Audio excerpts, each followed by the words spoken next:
Hello, everyone, and welcome to episode 12 of Humanism Now, the podcast from the Central London Humanists for anyone actively involved or just curious about all things humanism. I'm your host, James Hodgson. Now, this week saw the publication of the Freedom of Thought report by Humanist International. The report assesses every country in the world on the basis of human rights and the legal status with regards to humanists, atheists, and non-religious people. Later, we'll have our interview with Emma Wadsworth-Jones, the coordinator of the report. But before that, I'm delighted to be joined by two of our regular co-hosts here at Humanism Now. Nicole from Leicester Humanists. Welcome. How are you doing today? Hello, I'm doing very well, thank you. Thanks for having me again.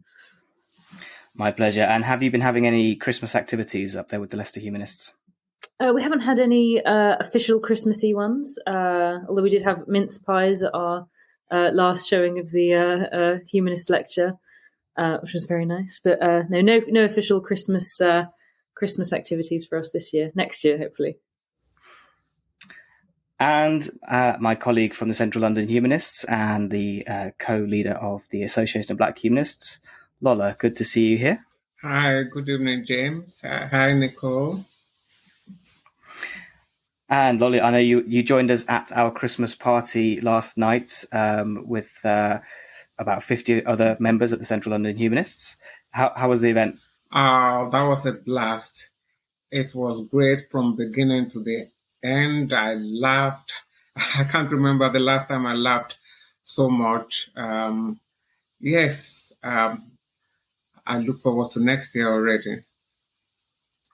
Yeah, definitely. There were lots of requests to run that another comedy night all over again. So yeah, thank you to everybody who came along. I know there are a few listeners who we met there. It really was a fantastic night, and thank you to everyone who supported it and to all our acts, including Lisa May, who was on the podcast just a few weeks ago. Before we start, our icebreaker question this week is topical. I wondered, what's your favourite Christmas song? Who wants to have a go first? Nicole, what would you rate as the top Christmas song? I think it's quite a difficult question because there are a lot of good ones. There are a lot of terrible ones out there as well, don't get me wrong. But I think there was a real peak of really good Christmas songs much earlier, about 50 years ago. My favourite, I think, would have to be Christmas Baby Please Come Home, originally by Darlene Love. I think that is still the best version. It's been covered a lot, but it's absolutely gorgeous, and it's tinged with a lot of sadness. Christmas, while it's a time for warmth and happiness and family, it can bring up a lot of complicated feelings, I think, in many people, even people who really like Christmas. There's a lot of sadness associated with this time of year. So I think having such a gorgeous Christmas song that is bittersweet and melancholy, I think that's really important, and it just sounds great. Fantastic. Yeah, I think that's the appeal of Fairy Tale of New York as well, which has always been a standout. Lola, how about for you? What's your favorite Christmas song? I think it will have to be, I don't know if I am guessing correctly, I think it's called Drummer Boy or something along that line. Little Drummer Boy. Yeah, and it's because of my dad. Even though it was in Nigeria, my dad was big on Christmas, and from the 1st of December, his number one Christmas song will be Drummer Boy. And we will have to endure it throughout December several times a day. So because of my dad, this is my favorite. Oh, that's such a lovely story. Thanks for sharing. And it was quite a challenge putting together the playlist for the party last night to try and find some modern Christmas songs. You're right, Nicole, there aren't too many. But I can make a recommendation.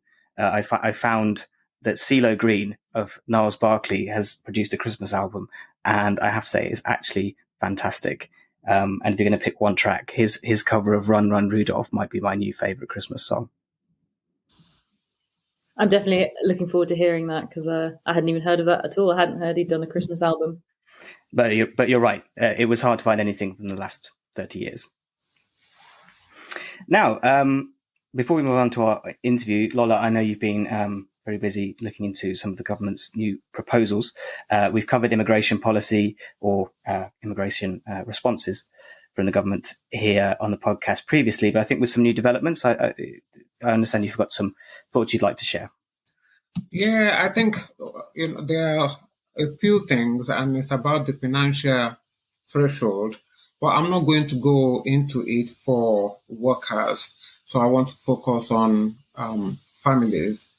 So for people who are settled in the UK and British citizens that are married to non-British or have non-British partners, and they want them to either stay in the UK, maybe their partners are already in the UK as workers or as students or on any other lawful basis, and they want them to stay with them in the UK, or their partners or spouses are overseas and they want them to join them in the UK. So the financial threshold right now is 18,600, and the government has announced that they are going to double that, and it's going to be £38,700. So the sponsor has to be earning that amount per annum to be able to bring over their partners or their spouses. So that is at the moment shaking people who have families overseas and wanting to bring their loved ones. And usually it's sometimes you are just bringing your partner or your spouse, but then you may have children, and the children may not be British, and you may need to bring them over as well. So that is the concern now. And what are the reasons the government has given for this increase in the threshold, or such a dramatic increase? Yeah, this particular announcement is because of the concerns around net migration. They feel that more people are coming into the UK than people living in the UK, and I think they will prefer to have it the other way around. So I think, they said they are increasing the threshold of what workers can earn so that they can bring down the number of people coming into the UK. My concern right now is that in order to bring the numbers down, I'm just thinking, are they thinking about families? Are they thinking about actual British citizens? Yes, and which family members will be directly affected, or the family members of British citizens, by this increase? As I said earlier on, will be partners. When I say partners, not just casual partners, people that you are in a relationship with, in a relationship akin to marriage, or people that you are married to, or if you want to apply as a fiancé so that you marry within the UK. And if your spouse or partner has children, they may even be your children, because I have some clients, for example, they are dual nationals. Maybe they are like Australians, and then they have British citizenship as well.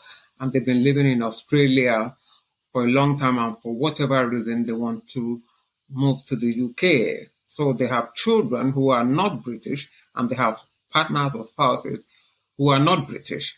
So this is going to be affecting immediate family members in terms of children and partners or spouses. And do you think, in terms of managing immigration, this new threshold will actually assist the government with their aims of lowering the overall numbers? And that's my worry. That, okay, this is what they want to achieve. But, are they going to be able to achieve this in this particular way? Because this is almost double, it's near double of minimum wage. How many people are earning that figure? And like I said, some partners are already in the UK on form of visa. Some of them, they are students. Some of them, they have work visa. So what this may do is, I hope not, but when people are pushed, this is what can happen. So we may have British citizens that are now worried and thinking, I don't want my spouse to leave me. I don't want my partner to leave me. I don't want my children to leave me. So maybe in the meantime, if we can't afford this, maybe they just stay in the UK. And then that will be pushing up the figures of people who are now forced, who are lawfully in the UK, who are afraid that if they leave the UK, they will not be able to come back because their British partner, their British spouses are not earning that figure. So if they leave, they will not be able to come back. So they would rather stay in the UK illegally. And that is the last thing people want, regardless of what is being reported in the media, because life as an illegal immigrant is very, very difficult. You may not be able to get treatment. You may not be able to. It's not even may. Landlords, they don't want to let to illegal immigrants. So, and you will not be able to work, and it will affect every area of life. So people will be forced to choose that and just stay at home, and hoping for the best. So it will achieve the very opposite the government is trying to avoid. Yeah, and I'm wondering, will there be an additional negative impact on the job market if people feel they can only move to the UK if they're going for, as you say, more of the higher paid jobs and not filling potential gaps in the labour market? As you say, most jobs probably fall into this bracket between the current threshold and what they're looking to increase it to. Is there likely to be then issues in filling those types of professions? I'm thinking particularly across the NHS. Yeah, the NHS, this, in terms of maybe the carers, this threshold is not affecting them. But other areas, there are many, many businesses, for whatever reason, they are under pressure, they are not able to fill these vacancies, and they are, wanting to bring in workers. And the impact of this on the economy, on businesses, I just hope that the government will really look into this. Like I said earlier at the beginning of this, I want to focus on families. Um, for today, to just think about families, because okay, yes, I'm worried for companies that need workers from overseas. It's a need. If businesses don't need it, they would not be doing it. It costs them a lot of money as well. So there is a need for it. That's why, businesses are engaging in bringing workers from overseas. But let's leave businesses aside for now and concentrate on families. As we all know, families are the heart of a nation. We have many British citizens who have worked overseas. Some of them, they are working for British companies overseas. And, they've met the love of their life. They've established families overseas. And then when their work, ends overseas and they want to come back home, how can they not come back with the family that they've established? How can we make that difficult for them? Some of them, I have many clients that are coming back, not even because they want to come back, not because their work has finished or anything, but because they have elderly parents and they want to come back to the UK to look after their elderly parents. That's all. And they're having to uproot their life, the lives of their partners, but they can't, I'm just worried. I'm worried that this is not just affecting immediate families, immediate lovers. I'm worried about the effect of this on the extended families, on many grandparents in the UK. Yeah, I wonder, Lola, with your both your role as now being, actively involved in humanist causes, and obviously your incredible professional experience. And if anyone is listening and these types of issues are affecting them, please do check out Lola's professional profile.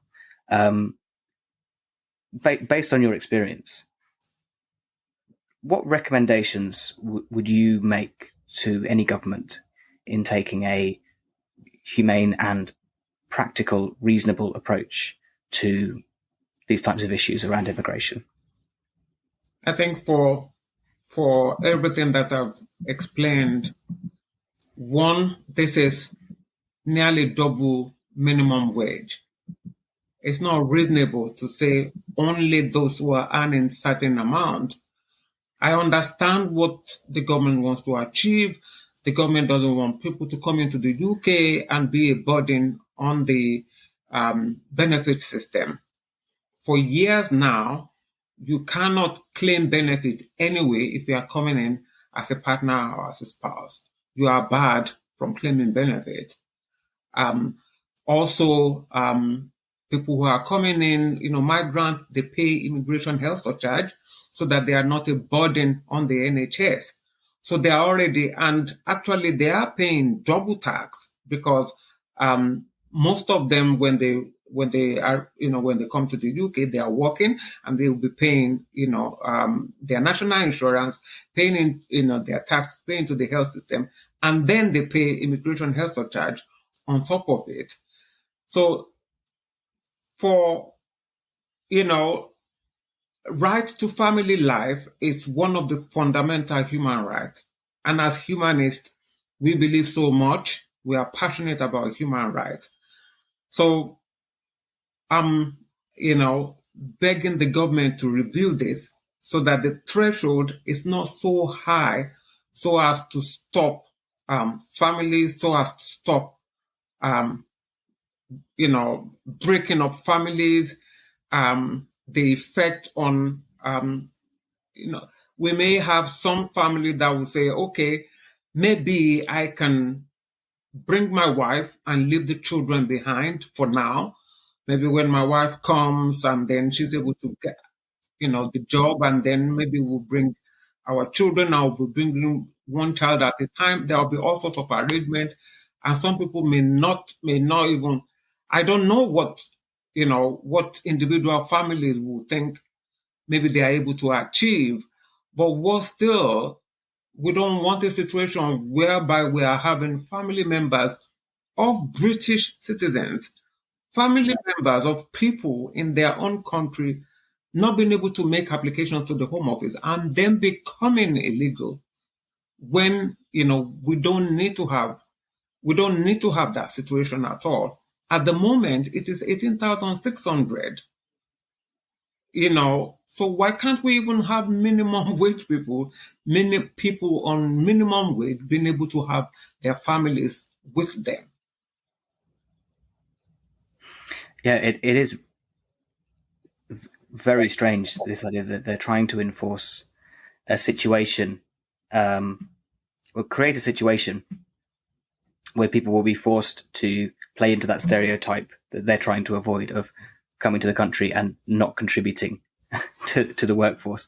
It is odd that stereotype persists when you only have to talk to most people who move to the country. They want to work, they want to contribute, and yet it sounds like the policy is, for what you're saying, a intended or unintended consequence of the policy is that it will put people in a position where it's better for them to remain, as you say, an illegal and not go out and work. So, yeah, it does sound like a bit of a backwards step. Let's fingers crossed that they rethink on this one.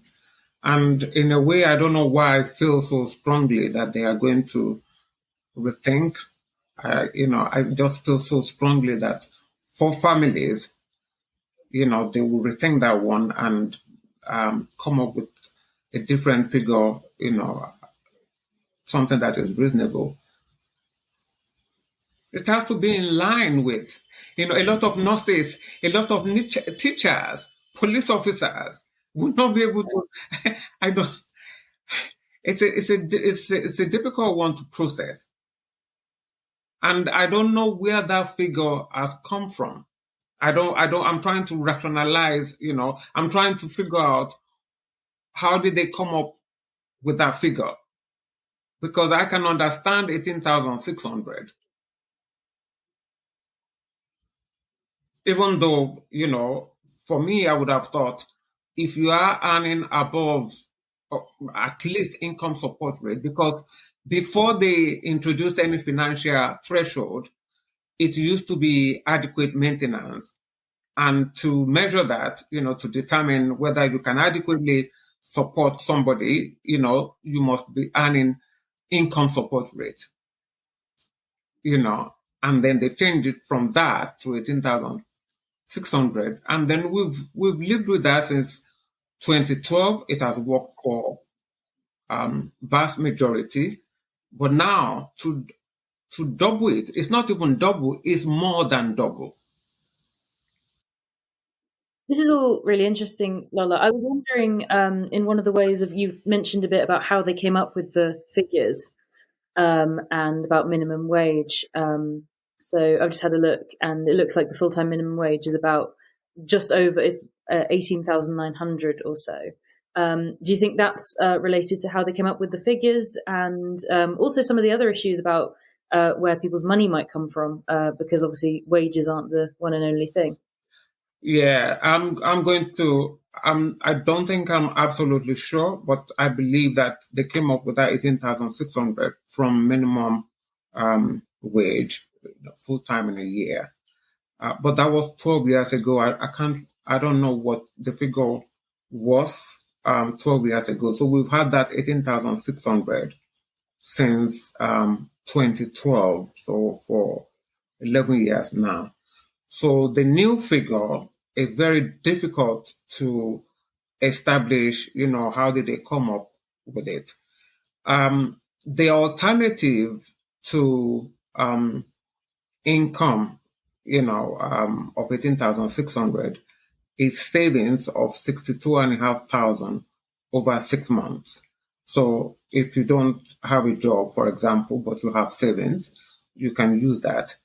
So I'm now concerned to work out, we've been trying to work out the equivalent, because how they came up with the 62 and a half is the first 16,000 is, if you want to claim benefit, that is the threshold of the savings that if you can have up to 16,000, but you can't have more than that. So that is the first 16,000 of the 62,500. And the rest is from 18,000, because if you are granted, if your spousal application is granted, you'll be granted 2.5 years.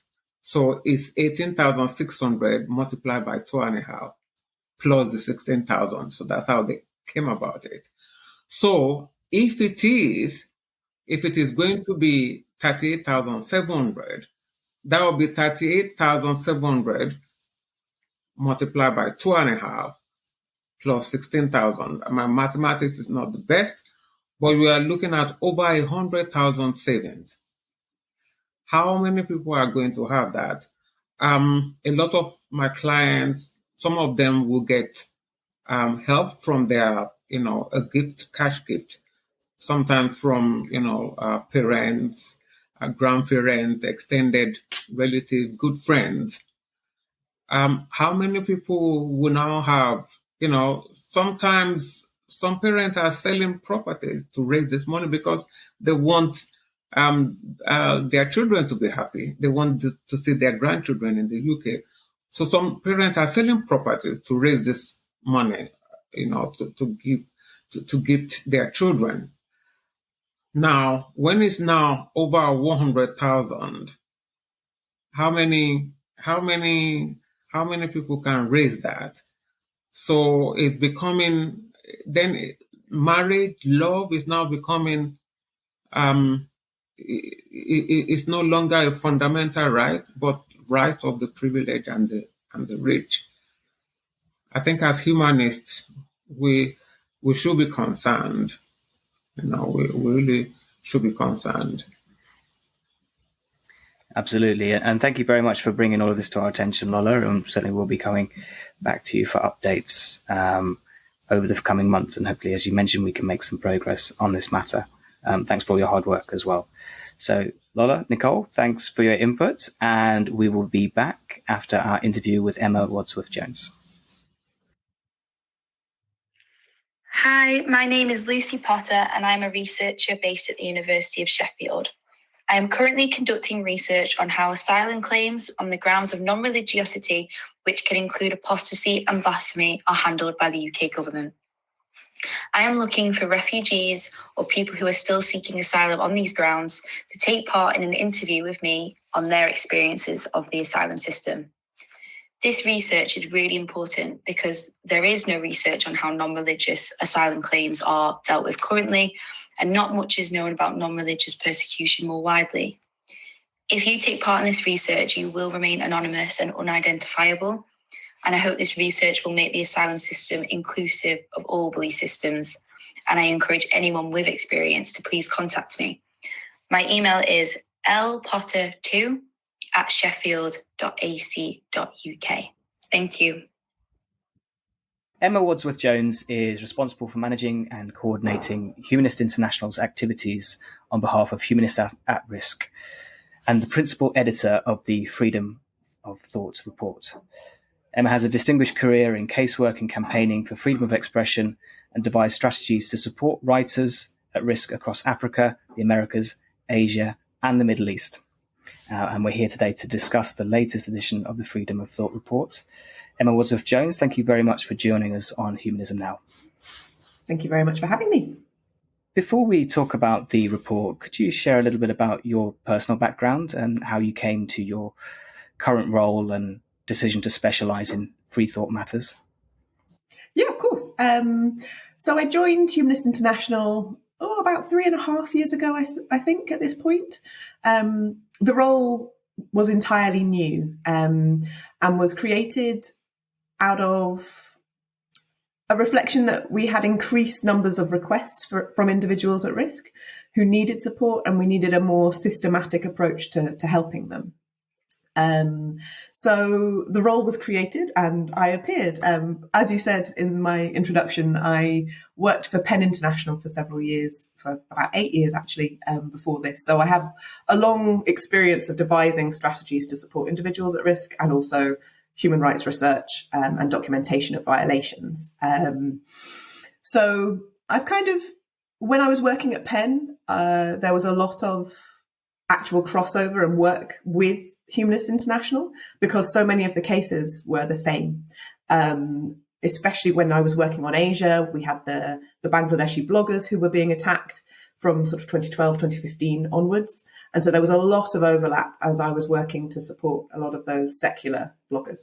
And so I knew about the work. I'm an atheist. I've been brought up an atheist, and I have discovered since that I am a humanist. So that's nice to know. And that's, where I come from.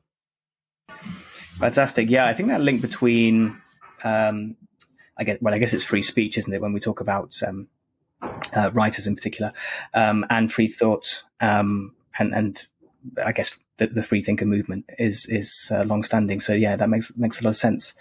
So could you give an overview of the Freedom of Thought report's main objectives, and what are this year's key findings and trends that you're seeing globally? Of course. So the Freedom of Thought report documents each state's record of upholding the rights of the non-religious globally. So we have an entry for every country in the world. It's an online first report. So every country has an entry online on our website.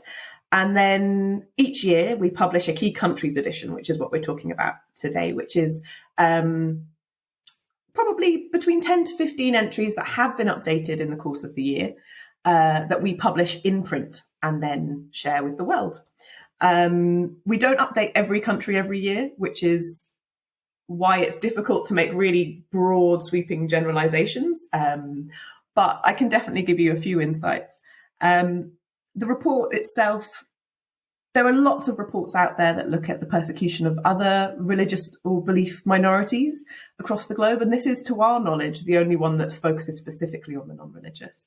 And so our aim is to be an authoritative, objective and accurate source of information that our stakeholders can go to, whether that's international institutions like the United Nations or state governments, NGOs, so that there is something that's reputable and reliable that people can go to. And in terms of the sort of the patterns that we see, one thing that we definitely do know from our data is that approximately 70% of the world's population live in countries where the repression of humanist values is severely repressed. So that means that, the full realization of one's rights to freedom of religion or belief is impossible. You're likely to see apostasy laws, blasphemy laws, a greater preponderance of harmful traditional practices. And it's likely to be people living in countries where religious nationalism is entrenching conservative values within society. And in what way does this more systematic legal discrimination manifest against non-religious people, and how does it impact their day-to-day lives? Well, so when it comes to sort of the systematic, what you're likely to see is that non-religious worldviews aren't actually included within the state's understanding of what freedom of a religion or belief is. So you're likely to see a level of discrimination there and disparity where religious groups are afforded privileges that the non-religious don't have. So it might be tax exemptions, for example, or funding for their buildings, for their activities, perhaps. It's likely in those circumstances that there's a state religion, and that there might be some form of religious education which is mandatory. And there isn't a secular or sort of humanist alternative to that someone could choose to opt into instead of a religious education. And what that means is you tend to see marginalization and stigma. The non-religious struggle to express their non-religious views, or they might face stigma for calling for state secularism, for example. And that has knock-on effects in terms of someone's ability, for example, to secure employment, for example, or retain it even. They might find that they get a job and then because of their beliefs, they find a way to dismiss them relatively quickly. And of course, blasphemy laws are a really big issue for the non-religious. So we find that where blasphemy laws, the penalties are highest and the most severe, so the death penalty or perhaps prison, but particularly the death penalty, what you'll see is a greater likelihood that there'll be vigilante justice. So that's a very threatening circumstance for people to live in. And it can mean actual attacks, like the Bangladeshi bloggers, for example, that we've already discussed, similar in Pakistan. It can also mean social isolation, familial abuse, and it can lead to, all of this can lead to a really stifling environment, which is really damaging to someone's mental health when they're not able or they don't feel safe to express their personal views and live true to their own values. And yeah, it certainly sounds like that there's a whole range of threats and challenges that are faced. How does the type of discrimination which you document not only impact non-religious people, but also religious minorities or non-conformists in the countries that are highlighted? It absolutely does. I think that's especially the case where there is a state religion from which legislation is at least partly derived. Where that's the case, you'll find that any religion or belief minority will face persecution. Our report obviously focuses on the persecution that the non-religious might face, but in many circumstances, it's actually very difficult to get data on the non-religious, not because they don't exist, but because of the circumstances in which they live. They're probably living underground, and the state probably doesn't even recognize that they don't exist. So there's not the attention paid to them. So in those circumstances, we try to look at wider patterns of persecution and look at where there are patterns that are more generalizable to our population by looking at religion or belief minorities within a given country. And what happens when you have a state religion is that you tend to find that there's a very prescriptive view of that religion and the interpretation of that religion. And so even, what's the term we would use? Sort of sects, or the Ahmadi Muslims, for example, in Pakistan, are not deemed to be Muslims in Pakistan. They're not allowed to identify as such. And that's because there is a really strict interpretation of that. And we see this across the globe in any country where there is a strong religious group that has an influence over state policy. It's not specifically limited to one religion or belief group. We see discrimination across the globe from whichever religion or belief group.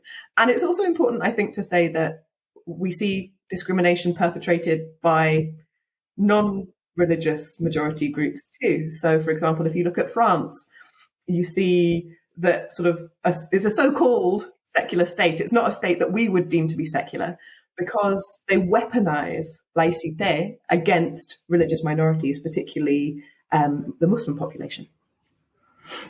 Yeah, no, it's a very important point to highlight as well. So this really is as much as it's a humanistic report, it really has secularism at its core. Yes. And about that freedom to practice one's religion. So do you offer advice to states, or what role do you believe that authorities or governments should play in protecting and promoting freedom of thought and belief in their society? Well, I think fundamentally it is the state's role to uphold the rights of all.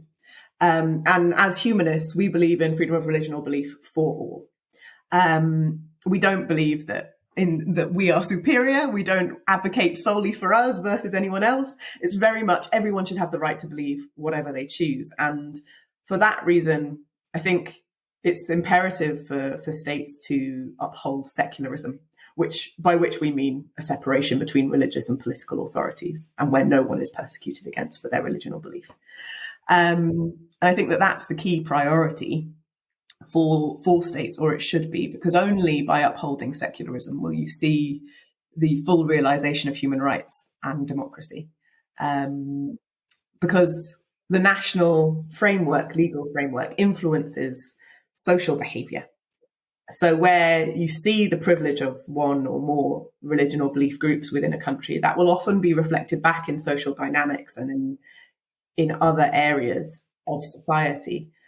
So it's really important that the government and the authorities do actually pay attention to the issue. On that point, you mentioned France as an example of a state which is would describe itself as secular, but potentially has a slightly different interpretation of what that means to what we'd like to see. Are there any countries which you would say are doing secularism right? Who probably have a good approach to model, or is there work to be done everywhere? I think, according to our report, there are perhaps, I think it's, I don't know off the top of my head for certain, but it's around 20 countries that we would deem to be truly secular. So if I have a think, in fact, let me have a look at what they are. One of them would be Belgium. We have Chile. We have Ukraine, South Africa, Slovenia. There's a whole range of countries that do it and do it slightly differently. I think that the key for us is to make sure that when we're upholding secularism, we're making sure that that is freedom of religion or belief for all, and not just for the non-religious to be safe. Yeah, absolutely, and not just for the majority, or for any one group. No, that makes sense. So, how is the Freedom of Thought report being used to influence policy and aid individuals in facing persecution for their beliefs? It's been used in a lot of ways, actually. That's one of the most exciting things about the report, I find, is the ways that particularly Humanist International's members and associates use the report, often within their own domestic advocacy efforts, and that might be around issues that they are facing within their own country, and using the report to really lend legitimacy to the fact that the non-religious exist and are a distinct minority within freedom of religion or belief.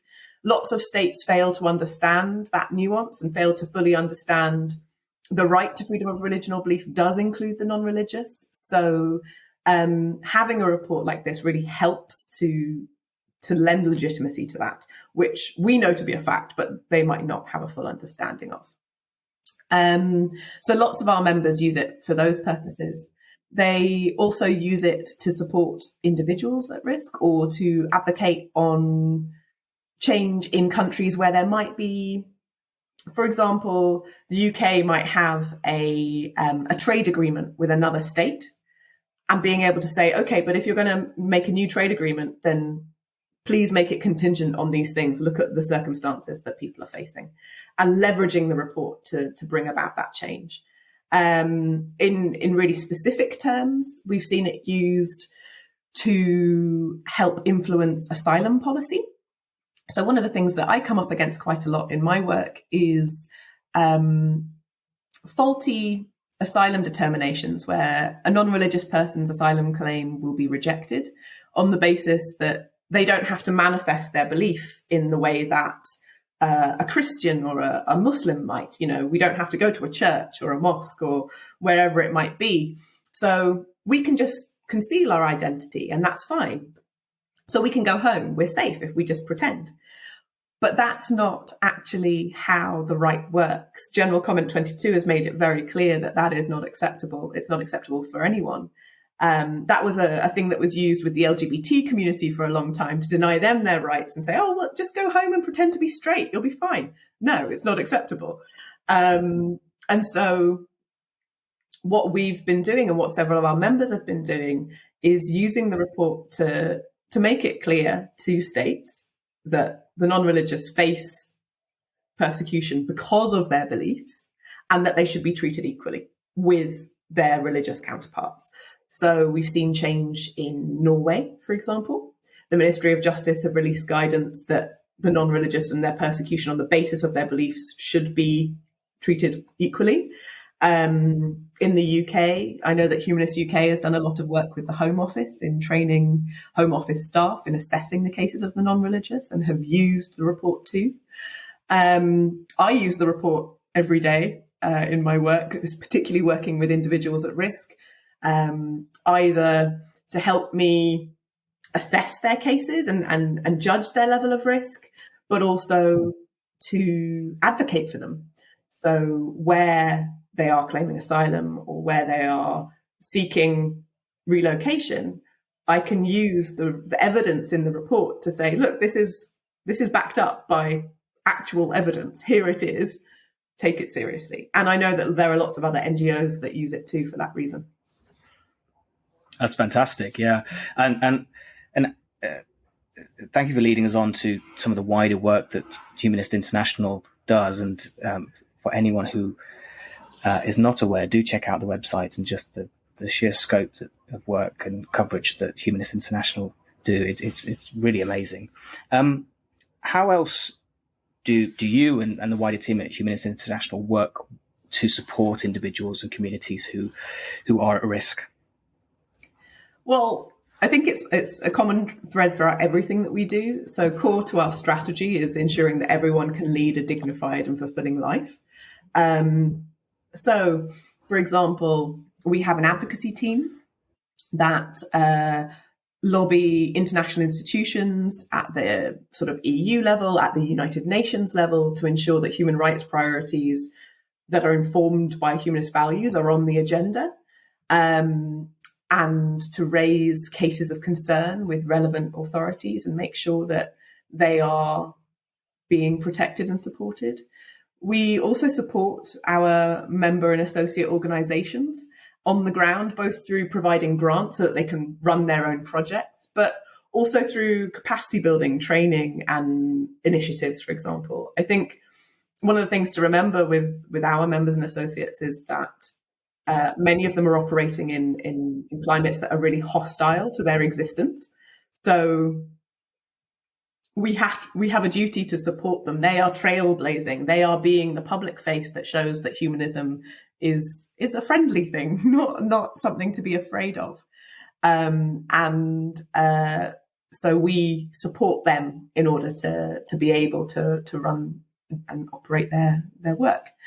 And then in addition to that, we also provide direct support to individuals at risk, which varies depending on the individual and what their needs are. But it might be public campaigning, such as in the case of Mubarak Bala, who is the president of the Humanist Association of Nigeria, who is currently serving a 24-year prison sentence for causing a public disturbance due to Facebook posts that some people deem to be blasphemous.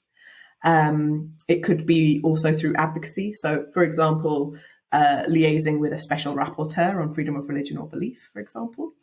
It could also be through private diplomacy, so reaching out to local governments and making them aware of situations, getting them to help facilitate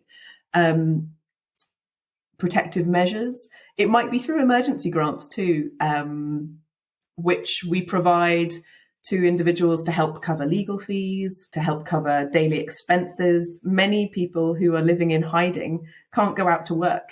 So being able to provide them with a modest, genuinely modest financial grant can help them to have the headspace to work out what they do next.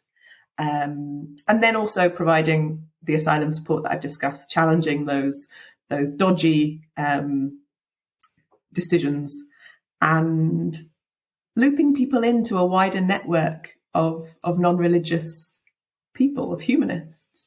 Often people feel very isolated where they are, and being able to connect them with a wider network can be so nourishing and supportive and help them to feel safe.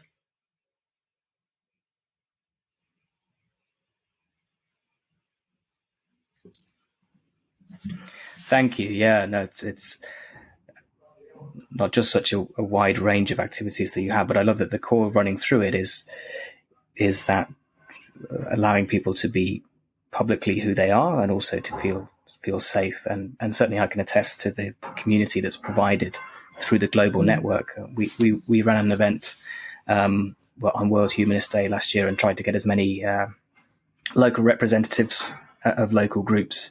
And it was wonderful to see, we have a pretty thriving group here in London, but for a lot of people who joined, it was very much heartwarming to connect with people who understood and were going through similar issues. And the issues Absolutely. That were faced in each of those countries were sometimes so different. And I think we forget, as you say, there's still plenty of issues to work on here in the UK, but you forget that sometimes the daily persecution and oppression in other countries is still very severe. So thank you for all the fantastic work that you continue to do. If anyone is listening and interested to support, how can individuals or organisations contribute to the cause and help you with these campaigns? Oh, there are so many ways. Obviously, there's the donation. Of course, you can become an individual supporter of the cause to Humanist International. You can sign up to our newsletter. And I think that doing that in itself is actually really useful, because there you find information on what's going on elsewhere in the world. And it means that when there is a case that we need people globally to take up and to stand for, you've got access to that information. And when we put a call out, you can take action on that case. You can do what I always send out suggestions of what you should do, who you write to, etc., etc. and having people to actually take up the cause and to advocate for our friends and colleagues is really important. I think that another really key way that we can influence change is actually by raising awareness about what's going on. So, like I said before, this is one report in a myriad of reports that are out there that look at lots of different people and lots of different groups. And I think that the non-religious are often overlooked. And so being able to spread the word, sharing information, publicizing the fact that the non-religious do face persecution really sensitizes states to the fact that it should also be a priority and they should pay attention to it and it shouldn't be overlooked, so that when people do reach out for help, it's taken seriously. I think that as humanists, we are able to show that non-religious beliefs aren't threatening. We believe in for all, and if we can demonstrate that we aren't threatening, we help to create a safer environment for everyone. And I think that that's really important. And then if you want to do something really active, you can obviously volunteer time. Volunteer to help research for the Freedom of Thought report, for example. Or if you've got linguistic expertise, I'm always looking for people with linguistic expertise. Please come my way. There are lots of different ways to get involved, depending on how much energy you have. We can definitely include your contact details or how to get involved, and if any listeners would like to contribute with reporting or translating, to get in touch. And before we go, are you optimistic about the future when it comes to matters of freedom of thought and belief? Yes, I am. I'm optimistic because there are organisations like yours and like so many others that are members of Humanists International that are doing the work and that are doing amazing things all over the globe that will bring about change over time. I think it's very easy to become sort of apathetic and feel like nothing's changing. I sometimes succumb to that feeling too. But I think that actually change takes time and persistence. But I do think we will get there. I think that we will see positive developments. We just have to be patient and persistent. Fantastic. And thank you for your positive attitude as well in approaching these matters. I imagine it can be not only a very stressful undertaking putting together such a huge report, but as you mentioned, sometimes it must feel like a struggle. And that there's still a lot to fight for, but you seem to be approaching it with a warm and positive attitude. So thank you again for all your hard work. Just to wrap up, we like to ask our guests what something they've changed their mind on recently. This could be related to the report or just something more general in your life. I was trying to think about this for ages. I don't know whether it's just that I'm incredibly stubborn. I think it's not that. I think my views tend to be informed by human rights and by facts and information. So apart from the very small day-to-day things like how I want to approach a sewing project, I haven't really changed my mind on anything in a while. Not that I'm not open to it. I would love to have someone change my mind. But at the moment, I haven't got anything for you, I'm afraid. No problem. Well, what's the next sewing project? I'm finishing various Christmas presents at the moment. So I'm trying to work out how to finish sewing a wash bag and tying myself in knots. Well, it is the season. So, Emma, thank you so much, not only for all your fantastic work. If anybody would like to read this year's Freedom of Thought report, it will be out at the time of publication, and we'll share all the relevant links. And of course, if you would like to contribute, please do contact Emma, or you can contact us, and we will put you in touch. But Emma Wadsworth-Jones, thank you so much for joining us on Humanism Now. Thank you very much.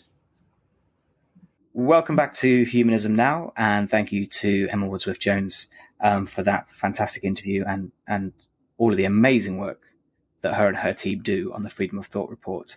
It will be published by the time this podcast goes live, so if you're interested to see how your country performs, do go and check that out. Nicole, I know you had a chance to hear what Emma had to say there.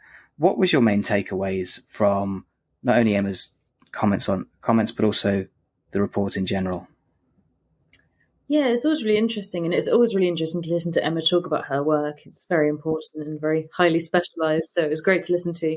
The thing that struck me the most, and it's something I've always been very aware of with the work of Humanists International and the Freedom of Thought report, but it's something that people who are a bit more new to it or outside of it might not realise, is that it's not just for us as atheists and humanists and people with no faith. It's for anyone who is a religious minority. And it's something that Emma was talking about.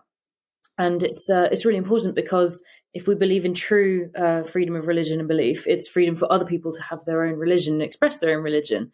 And I think that you'd be hard-pressed to find a humanist who would disagree with that, because one of the reasons that we're free to be humanists and talk about our ideas is because us here in the UK have the freedom to say, I'm a humanist, don't believe in God, but this is what I do believe in. And because of that, we should also defend the rights of others to be able to believe what they believe, and support in other countries how we can that freedom of religion. Yeah, absolutely. I think one thing that really stood out to me was her comments on France, which is a country that many of us would think of as being secular. However, their low score is not due to people not being allowed to be openly atheist or humanist, but because of their restrictions on those who want to demonstrate their religion through their wear or symbolism. So I think that side of it, of supporting everyone to express their religion in, provided they're not, it's within reason, express their religion freely, is hugely important. And I know it's also well respected amongst religious groups as well. So it's incredibly important work, and I hope they keep it up. Absolutely. And I think that's it. We're, as humanists pushing for a secular society, some people might misinterpret that as, we want all religion gone. Of course we don't. But we want everyone to be able to pick their own religion and be free to believe that and not believe it or believe in something else, rather than it being dictated from any bigger body. Yes, definitely. And Lola, I think from your experience with the humanist groups and also your professional experience, do you think it is important that we try to make the UK more of a accepting society for people who are coming to the UK, perhaps for dealing with difficulties of freedom of belief in their own countries? And do you think we need to increase the level of understanding that people have of the potential challenges that those who are in a minority or perhaps leaving faith face when they are coming out in certain countries? Absolutely. I think what we are proud of about the UK is our tolerance and our acceptance of people, regardless of your religion, your orientation. A lot of people that have fled to the UK, they have fled to the UK because of what we stand against.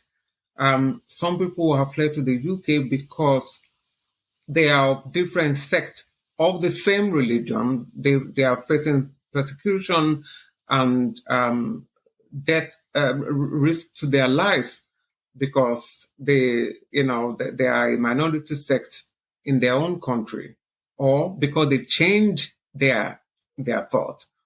In some countries, if you leave Islam to even become a Christian, we are not talking about atheism now. You leave Islam, you become a Christian, and that puts you at risk, put your life at risk. Therefore, we have that moral responsibility. And as we said earlier on, we are signatory to the European Convention on Human Rights. We are signatory to the United Nations Refugee Convention. And United Refugee Convention, one of the things recognized is respect for freedom of expression, freedom of thought, and freedom of religion.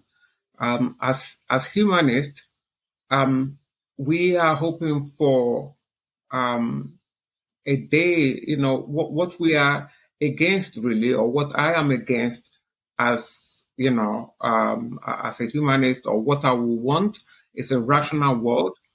But rationality is a journey. I'm grateful for the journey, for my journey to humanism. I was religious, but I enjoyed, practicing my religion. It was on my own, it was at home that I became an atheist. Nobody told me anything. I figured it out myself. If people ever figure it out, fine. If they never figure it out, as long as what they believe does not put anybody else at risk, as long as you are not targeting anyone because of their gender, because of their sexuality, because of anything, whatever you want to believe, please feel free. So I hope that we continue to be tolerant in the UK. We are tolerant, and I hope that we continue to be. And any voice that is coming against that, I hope that we resist. We resist intolerant voices. Absolutely, yeah. I think tolerance is fundamental, and one of the key things about tolerance is it doesn't come easy. I think lots of people like to consider themselves tolerant, but in order to be tolerating something, it must be something that potentially you're not too comfortable with. So it's something that requires that constant work. And thank you as well for flagging some positives. I know we can be a little bit down here on some of the things in the UK a lot of the time, but thank you for you're right to flag some positives that we are able to offer humanists at risk around the world. But whilst we may be a reasonably tolerant society, Nicole, do you think the UK is a secular society? Interesting. Well, it's officially not, isn't it? Partly there's things like the bishops in the House of Lords is the big issue, and then the fact that a lot of politicians, they want to bring back, they keep saying we're a Christian country, or wanting to bring back more Christian flavour into the government. Which I think lots of people, even lots of Christians, also disagree with, because again, they're like, well, I want to do it, but not because the government's telling me or because this is some mandated thing. But I think that, so even though we're officially not, I think that in kind of day-to-day life, I don't know, it's kind of de facto secularism in a way.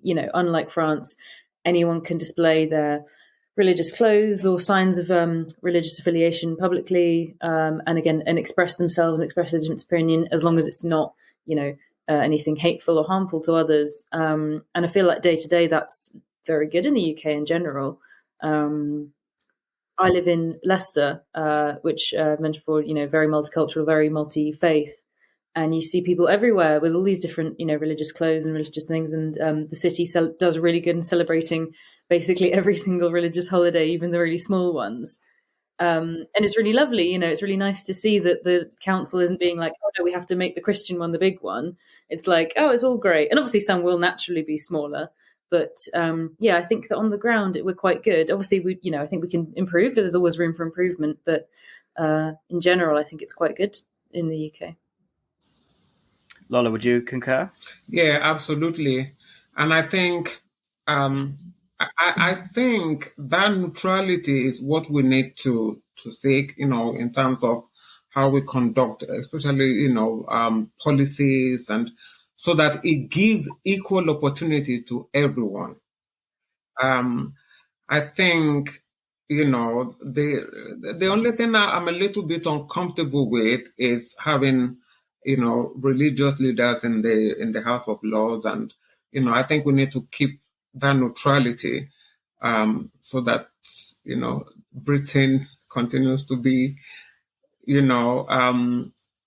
equal for everyone in terms of their beliefs. Well, I certainly think the issue of bishops in the House of Lords is one which is going to rumble on, and one which we should certainly dedicate an episode to soon. But with that, I think we're coming up on time. So all that remains is to thank my fantastic panelists, as ever, Nicole and Lola.